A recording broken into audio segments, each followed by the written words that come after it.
Hi guys, and welcome to another video by I'm Vegan and Frodo. I'm already somewhat sweaty and messy from cycling around today, but check out this view. Man alive. Did you know that I've been riding to here for the last week?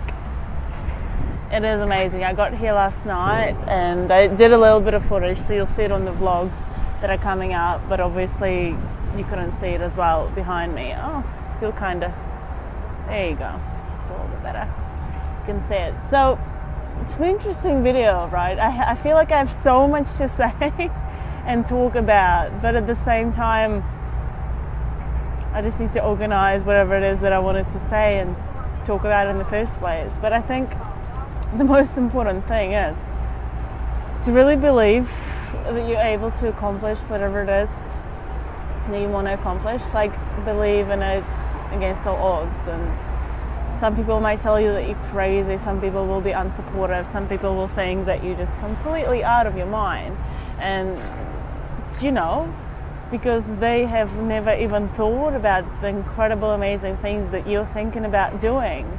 And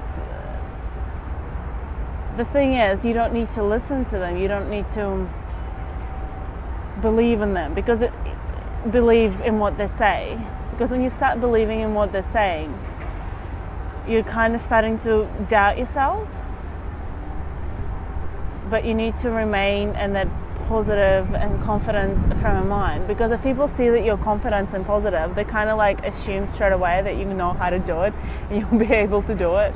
And like, seriously, this is just somewhat of a like surreal and unreal to me right now. Well, like not, but like last night it was. I was just over the moon. I've been wanting to come to Sydney for a while, and I think this was just like the best way of getting here. Even though it took a while, I've definitely learned so much about cycling. FYI, there's my bike there, of course, like not going anywhere without my bike.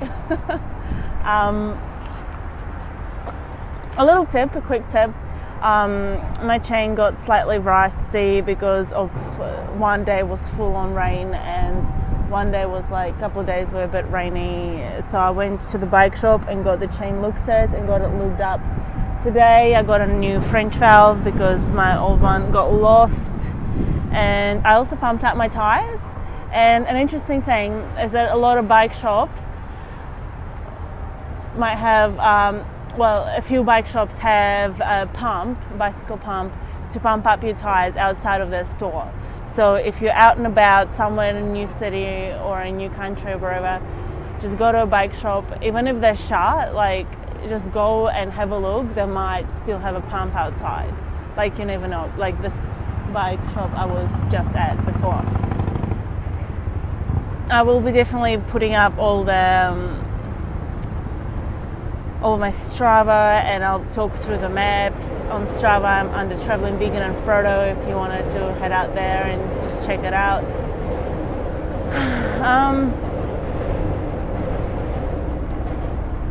I think let's look at top three tips for long distance cycling. Be prepared for things to go wrong. So that means have enough spare tubes, obviously know how to change a flat, have a few patches with you, even the boot that you put inside of the tube to stop if the tube is inside of the tire or on top of your tube if it's sliced. Be prepared, just be prepared. Make sure you have your pump. Like, honestly, if you don't have your freaking pump, you're going to be so screwed.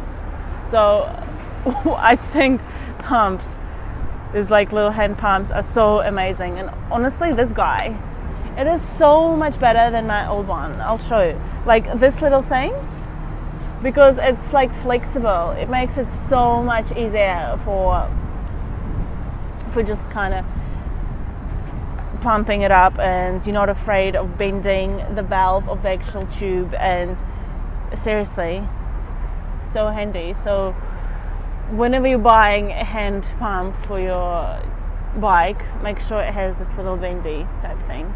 because this is going to make your life just so much easier, and is less risk of you damaging your tube, your valve of your tube as well, because if your valve is damaged or if it's like somehow bent, you're screwed basically, because you can't pump it up even though it's like a whole tube and it's fine. Okay, tip number 1, be prepared. As a vegan especially, you want to have somewhat of enough food and definitely enough water. Don't be afraid of going into houses on the way and asking for water or fill up your water bottle, because you do not want to be dehydrated like crazy. It's like the worst thing. And map out your routes, know them beforehand, and also know where is the next town or the next petrol station or the next like 7-Eleven or whatever. So you know that you'll be able to get some fuel or some food or some water or whatever. Like you're not gonna, just collapse in the middle of the freaking 80k field and 80k ride and there's no way out. So definitely be prepared. Have your waterproof clothes, have your shoe covers, have your gloves, have your just whatever you think is necessary. Absolutely be visible on the road. Okay, number 2. This is going to be my tip number 2. It is so important. It is insane. I absolutely get what Jordan is talking about. Be visible on the road. When I'll get home, I'm planning to buy, before the next big trip, a helmet that is bright yellow colors. Like, it is so insanely important and crucial to be visible on the road, especially on the roads that you've never traveled on, because you don't know where it's going to go and you don't know the traffic around you. You don't know how the cars behave, what kind of like respect and whatever they have for cyclists in that area. So visibility is so important. Your pannier bags probably have some sort of covers, high-vis covers with them. Just kind of have a look, open up in the little pockets, have a little browse. If they don't get some, I'm also going to buy a high-vis cover for my backpack, because I just think it's so crucially important. And if you're like stuck in the middle of nowhere and it's freaking late, or you're 20 k's away from your destination and it is getting dark and it's like 6 or 7 p.m. and it's basically like pitch black, and what are you going to do? Like, you need to have really good lights and you need to have your high-vis gear on, even if it's like stupid hot. Like, just have it unzipped, but like have it on. Like, it's so important for you to be visible. Like, it's just, yeah. And tip number 3 would be just do it. Just do it. Like, you obviously don't have to do 1,000k rides in your first go, but start doing it. Start doing 30k rides. Start doing 50. Like, seriously, it's not that hard. Like, people like go on and on and on of how difficult and hard it is. And I guess I used to do too as well, for kind of coming up with different kind of excuses why certain things are not possible. But seriously, like, you're sitting on your bum the whole time. Like, it's just not that hard. Like, it can get really challenging when if you are going uphill and your chain's not lubed up and you're just gearing is all out of whack. So get it all fixed. Definitely get your bike checked out and properly fixed up before you go, to at least that is what you have control over, right? You have control over your body before you leave, and you have control over your bicycle. So get it all fixed up, get it all working, get it all in good condition. I don't know, replace the cassette if you need it, replace the chain if you need it.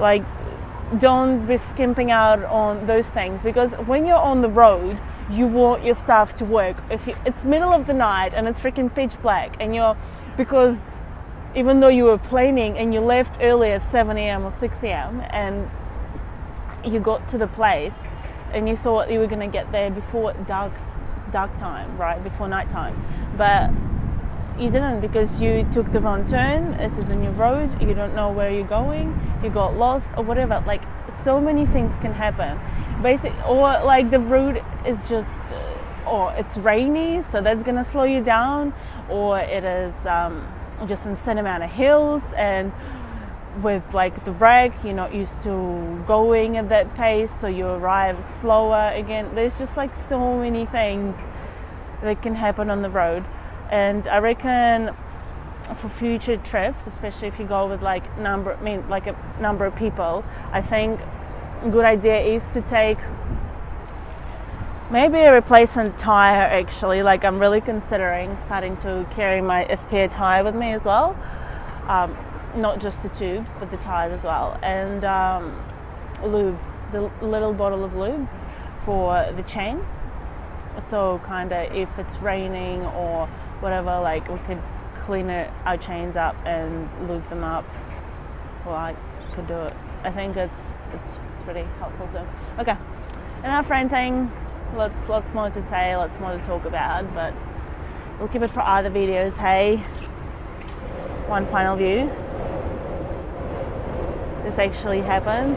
Believe in yourself. Believe that whatever you think of and can come up with in your head is real and can happen and will happen if you're willing to prove it to yourself and to the world that you want it bad enough. Thanks for watching.